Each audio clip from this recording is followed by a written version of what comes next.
Coming up on Network Africa.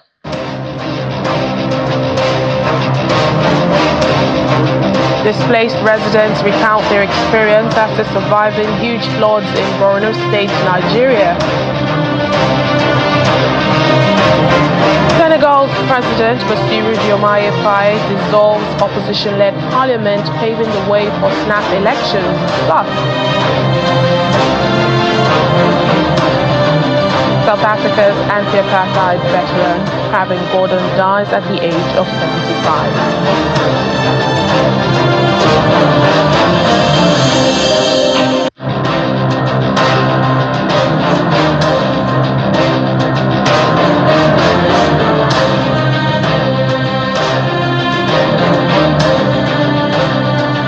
Hello and welcome to the program today. I'm Layo Olarinde. We begin in northeast Nigeria, where 37 people have died and 58 others injured so far as a result of heavy flooding in Borno State. Over 1 million people are affected one way or the other, and some of these survivors have been recounting their experiences as they take shelter in temporary camps across the state capital, Maiduguri. Well, business owners also count their losses. Some markets, like the Gamboru perishable market, which was completely submerged, has temporarily relocated to the stadium.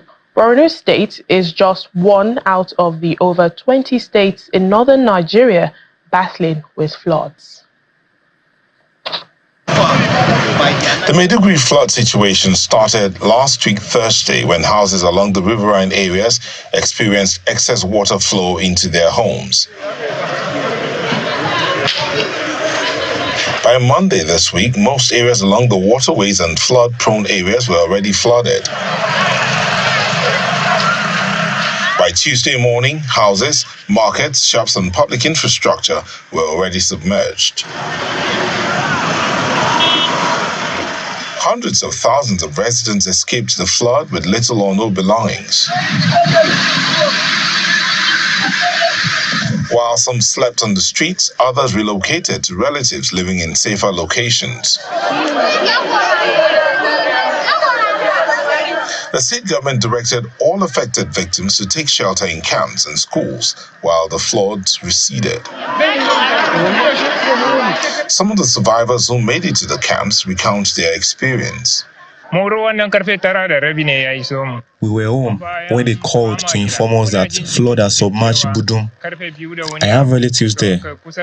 While on my way there, I was called back that my area has been flooded too. Search and rescue operations commenced on Wednesday as the flood continued to recede.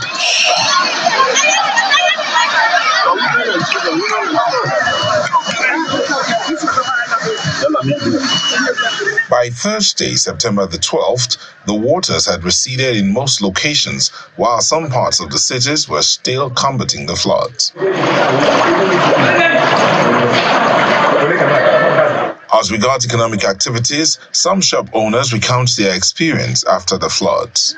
It was around 2 a.m. that we got the information, according to the sources of the people that told us that a flood has started coming to take over our area.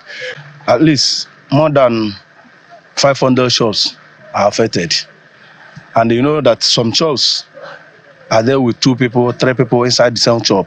So if you calculate more than 500 shops by human beings, you will find out that people will be more than 1,000 people.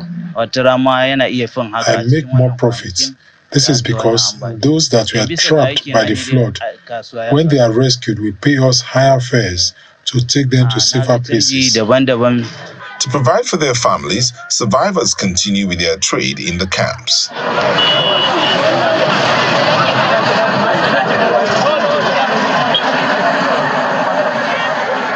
Owing to the blockage of the major connecting roads across the state capital, the Biu-Damboa Road has experienced increased vehicular movement, causing traffic jams as some of the camps, perishable market, and other businesses have shifted to that axis of the city. Well, let's remember that over 1 million people are affected in Borno floods, and these are men, women, and children that have various personal stories of their survival and predicament. For Channels Television's environment correspondent, Ayola Kasim visited the Bakassi camp in Maiduguri and spoke with one of the displaced persons at the camp who recounts being stranded for days with his family on a rooftop before paying some money to be rescued. I haven't experienced such in my life. If I could remember the 1994 flood disaster I have witnessed it, but this one is quite different. I can say it's very disturbing and it is pandemonium. I almost lost my son this month. He went out when the floods reached us. Before he couldn't be able to reach home. It is one of our neighbors that helped us bring him home. I even lost hope that I may not see him. But their mom, have you been able to see their mom? We have been strapped on top of a one-story building for 3 days. Since on Monday, it was on Wednesday evening when one canoe came to our location and we tried to persuade him to evacuate us. He said that we must pay 2,000 for each person, but I persuaded him to accept 1,500. That's what we pay before we were being evacuated from that area. Since we come to this camp, they haven't attended to us. That's the truth. I even meet one of the NEMA representatives. I explained to them that we reach here around 3:30 in the evening. What are the process of accommodating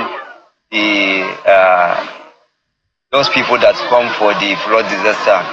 They told us that they are on arrangement to register newly people, but up to now, they haven't registered us. We don't know our fate. In the meantime, many families are still missing their loved ones. For those looking for their children, the National Emergency Management Agency Zonal Coordinator for Northeast, Mr. Sirajo Garba, says parents can reach out to the agency.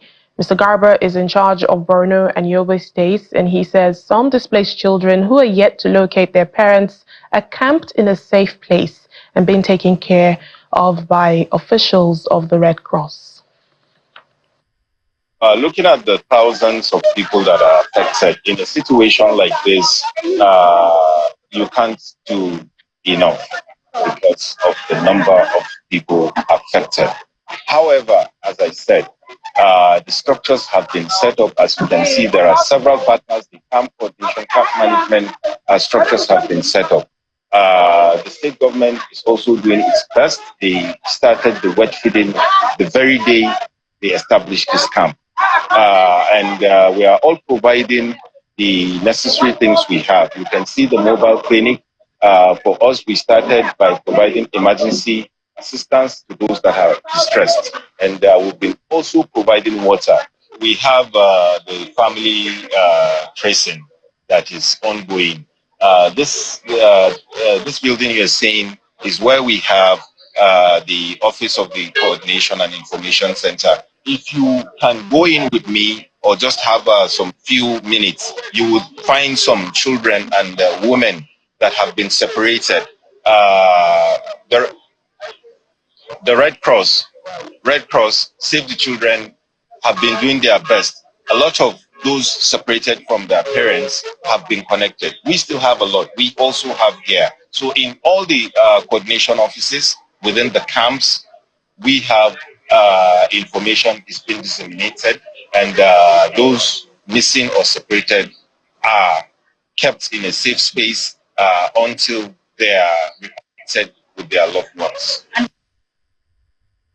Well, seasonal rains and floods are also affecting the lives of families displaced by the war in Sudan, and it's complicating efforts by the World Food Programs to reach those in need. Spokesperson for the agency, Lenny Kinsley, says millions of people across Chad, Sudan and South Sudan are being affected by the heavy downpour. And this is making it hard for WFP to transport assistance across flooded and muddy roads. Well, floods have damaged or destroyed bridges and roads across Sudan, slowing the transport of aid, including across the newly reopened Adre border. The UN estimates that overall, more than 300,000 people are impacted by the flooding. It's the height of the rainy season and millions of people are affected across Chad, Sudan, and South Sudan. Heavy downpours are also making it extremely difficult for WFP to transport assistance across flooded and muddy roads. But we are getting trucks into war-torn Darfur every single day for hundreds of thousands of people at risk of famine. But we need maintained and expanded access so that we can ramp up our assistance, save lives, and prevent famine from spreading. To politics now, Senegal's President Bassirou Diomaye Faye has dissolved the opposition-led National Assembly, and this is clearing the way for early legislative elections and also for his government to roll out its policies for the remainder of its term. In an evening address, President Faye said legislative elections would hold on November 17, 2024. Now, Thursday marked the 2-year anniversary of the Parliament, and that's the minimum time period that must elapse before a new legislature is elected. Thursday's move follows earlier promises by Prime Minister Ousmane Sonko to dissolve the National Assembly and also to launch a wide-ranging probe into government corruption. In South Africa, President Cyril Ramaphosa has tried to head off a major row within his uneasy governing coalition by delaying the implementation of the most controversial part of a new education law. A dispute over language policy had threatened the stability of the 10-party government that was created after the African National Congress, ANC, lost its parliamentary majority for the first time in May's election. While speaking before he signed the new measures into law at a public ceremony, Mr. Ramaphosa said there would now be a 3-month consultation period. Now, John Steenhuisen, the leader of the coalition's second largest party, that's the Democratic Alliance, had previously said that if the signing went ahead, the party would have to consider all its options on the way forward.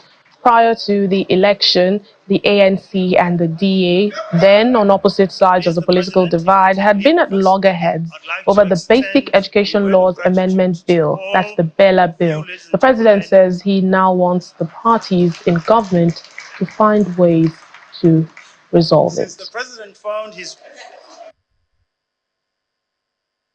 The signing of this bill marks an important step towards resolving long-standing challenges in our education system.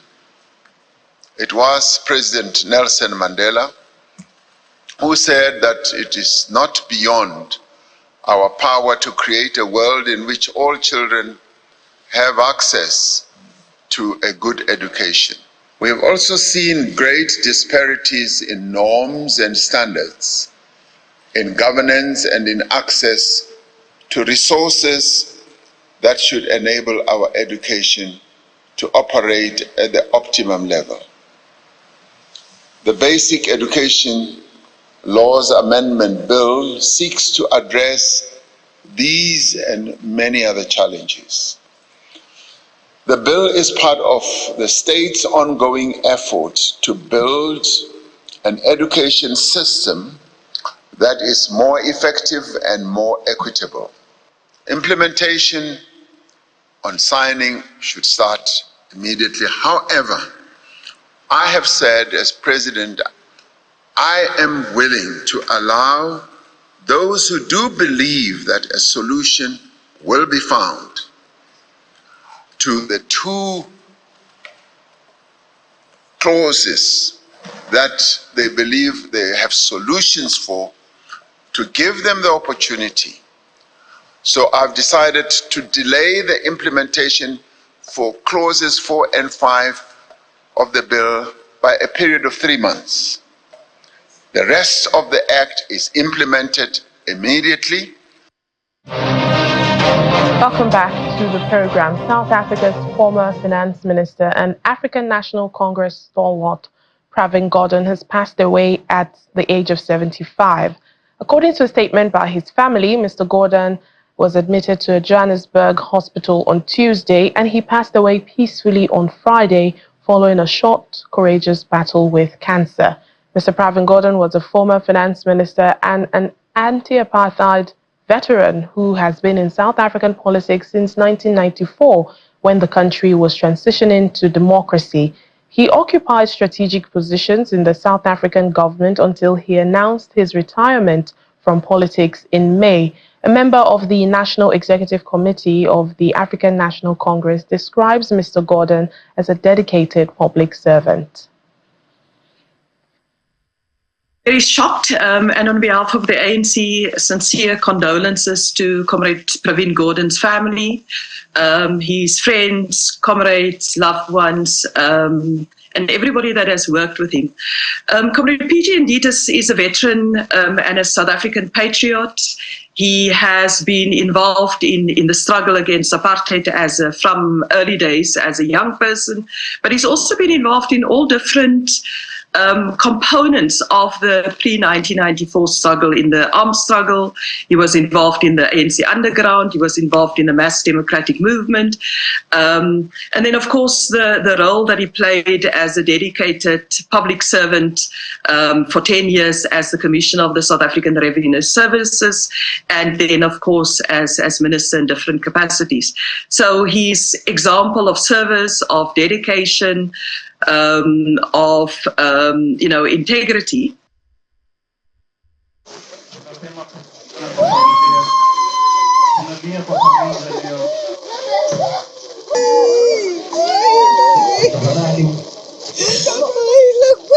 In Kenya, mourners have gathered in Eldoret to bid farewell to Olympic marathon runner Rebecca Cheptegei, whose tragic death has reignited calls for action against femicide in the region. For the somber procession saw people carrying Cheptegei's coffin as her mother, Agnes Cheptegei, and friends and family wept openly, being comforted by those around her. Well, the Ugandan athlete who had competed in the Paris Olympics was remembered as a beacon of hope for Kenya's running community. The 33-year-old died on September the 5th after suffering burns of over 75% of her body in an attack allegedly perpetrated by her former boyfriend, Dixon Ndiema, who also died from burns.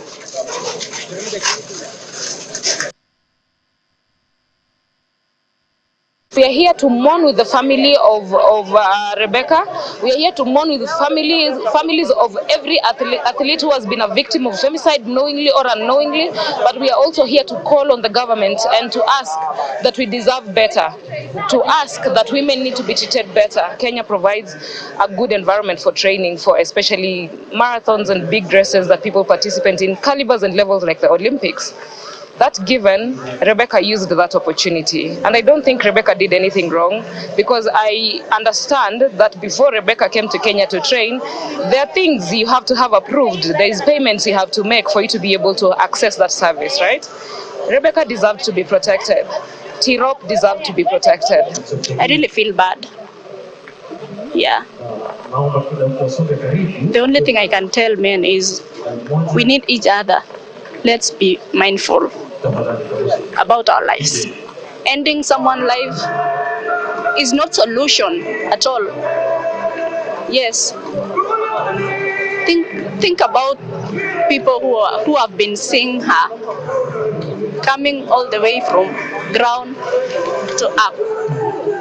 It has costed her a life.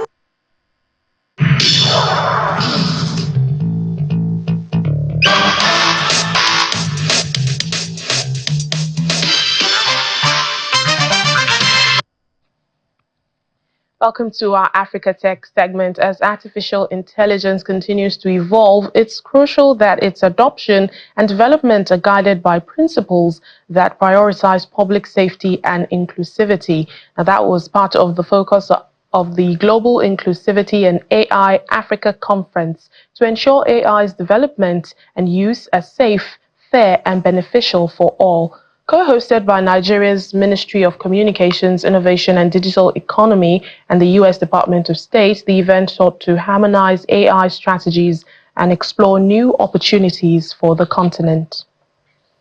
I will go ahead and introduce the Nigerian counterpart. The Global Inclusivity and AI Africa Conference is a joint event co-hosted by the U.S. Department of State and Nigeria's Ministry of Communications, Innovation and Digital Economy.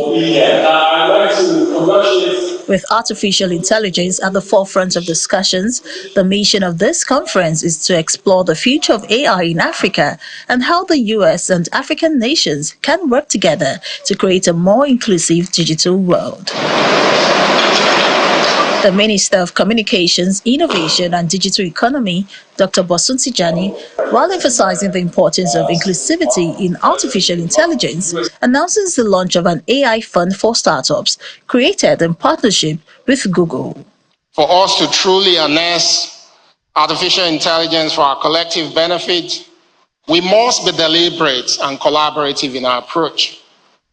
We must ensure that our digital transformation journey is inclusive, equitable, and human-focused. As part of our further investment in the development of AI and its application, I am very glad to announce the launch of the AI Fund in collaboration with Google. The 100 million Naira fund, developed in collaboration between our National Center for Artificial Intelligence and Robotics and Google, represents a commitment to nurturing the next generation of AI-driven solutions in Nigeria. As AI continues to take off across Africa, it is essential to consider the broader societal impacts, ensuring responsible development and deployment. The African Union's landmark AI strategy sets the roadmap for African countries to harness AI's potential. Guidelines must be established for the safe, secure, and trustworthy development and deployment of AI technologies that advance our shared values and promote fairness, transparency, and accountability. I think all of us know how high the stakes are right now. Only 12% of the world's sustainable development goals are on track. And researchers think up to 80% of those goals could be accelerated through artificial intelligence. This is an inflection point. 100 years ago, Thomas Edison said electricity was the field of fields that's going to reorganize the life of the world. In many ways, AI will play that role in the next century, and it's our job to help shape that future. The Pan-African Conference is not just about talking tech. It's about building bridges and harmonizing AI governance strategies between the US and Africa. This panel session seeks to address those important goals. In applying these neural networks to use cases, how do we make sure that, bias is minimized? And really, it's an infrastructure issue because a lot of the developed countries have the infrastructure, the GPU capacity, and they are being trained on data that is being harvested in those clients. So how do we make sure that we are also in the conversation in the developing world? There are existing authorities, as the US government might already apply towards the novel questions that AI adoption is posing. So, the executive order has asked all of the departments and agencies within the US government to examine how their authorities apply to AI use cases. For example, if we're trying to ensure safety in healthcare and in the health industry, how do our existing authorities apply in that case? Are they sufficient to address the challenges posed by AI? Do we need something else? To prevent or get ahead of this, crisis of legitimacy, so to speak, around AI governance, I think private sector can really start by doing two things, and then there are many other things that we can consider. One of them is around self-governance or self-regulation. The EU has published the AI Act, and I think private sector can really take some of those kinds of resources and start to work with them. Basically, be the testing ground for what AI governance would look like, what the self-regulation would look like. Like rely on AI. With a strong focus on ensuring that technologies, especially artificial intelligence, are inclusive and transparent, the conference's energy appears optimistic as it's about setting the stage for Africa to harness the power of AI in a way that drives innovation and ensures a better future for everyone.